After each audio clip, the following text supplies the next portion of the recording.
Juges, chapitre 4. Les enfants d'Israël firent encore ce qui déplaît à l'Éternel, après qu'Éhud fut mort. Et l'Éternel les vendit entre les mains de Jabin, roi de Canaan, qui régnait à Hatsor. Le chef de son armée était Sisera, et habitait à Haroshet-Goïm. Les enfants d'Israël crièrent à l'Éternel, car Jabin avait 900 chars de fer, et il opprimait avec violence les enfants d'Israël depuis 20 ans. Dans ce temps-là, Déborah, prophétesse, femme de Lapidoth, était juge en Israël. Elle siégeait sous le palmier de Déborah, entre Rama et Béthel, dans la montagne d'Éphraïm. Et les enfants d'Israël montaient vers elle pour être jugés. Elle envoya appeler Barak, fils d'Abinoam, de Kédesh-Nephtali, et elle lui dit, « N'est-ce pas l'ordre qu'a donné l'Éternel, le Dieu d'Israël? Va, dirige-toi sur le mont Tabor, et prends avec toi 10 000 hommes des enfants de Nephtali et des enfants de Zabulon.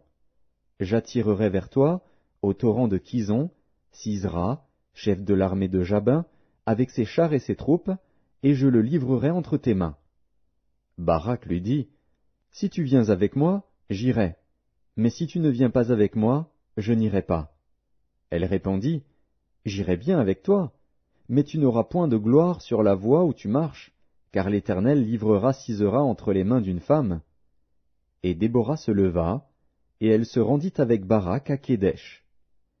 Barak convoqua Zabulon et Nephtali à Kédesh. 10 000 hommes marchèrent à sa suite, et Déborah partit avec lui. Héber, le Kénien, s'était séparé des Kéniens, des fils de Hobab, beau-père de Moïse, et il avait dressé sa tente jusqu'aux chênes de Tsahanaïm, près de Kédesh. On informa Sisera que Barak, fils d'Abinoam, s'était dirigé sur le mont Tabor. Et, depuis Haroshet-Goïm, Sisera rassembla vers le torrent de Kison tous ses chars, 900 chars de fer, et tout le peuple qui était avec lui. Alors Déborah dit à Barak, « Lève-toi, car voici le jour où l'Éternel livre à Sisera entre tes mains. L'Éternel ne marche-t-il pas devant toi? » Et Barak descendit du mont Tabor, ayant 10 000 hommes à sa suite. L'Éternel mit en déroute devant Barak, par le tranchant de l'épée, Sisera, tous ses chars et tout le camp. Sisera descendit de son char et s'enfuit à pied.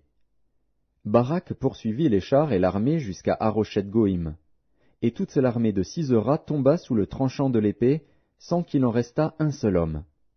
Sisera se réfugia à pied dans la tente de Jaël, femme de Héber, le Kénien, car il y avait paix entre Jabin, roi de Hatsor, et la maison de Héber, le Kénien.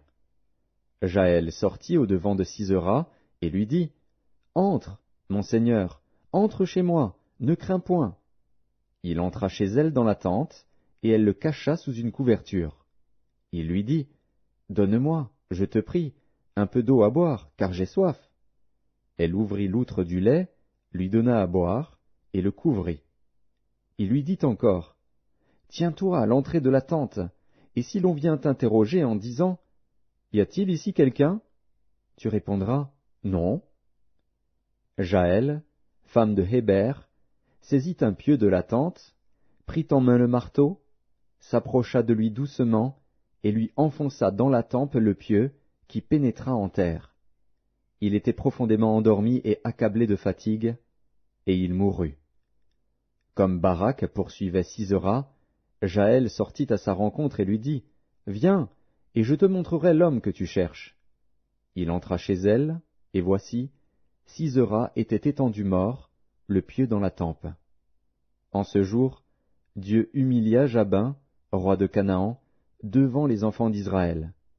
Et la main des enfants d'Israël s'appesantit de plus en plus sur Jabin, roi de Canaan, jusqu'à ce qu'ils eussent exterminé Jabin, roi de Canaan.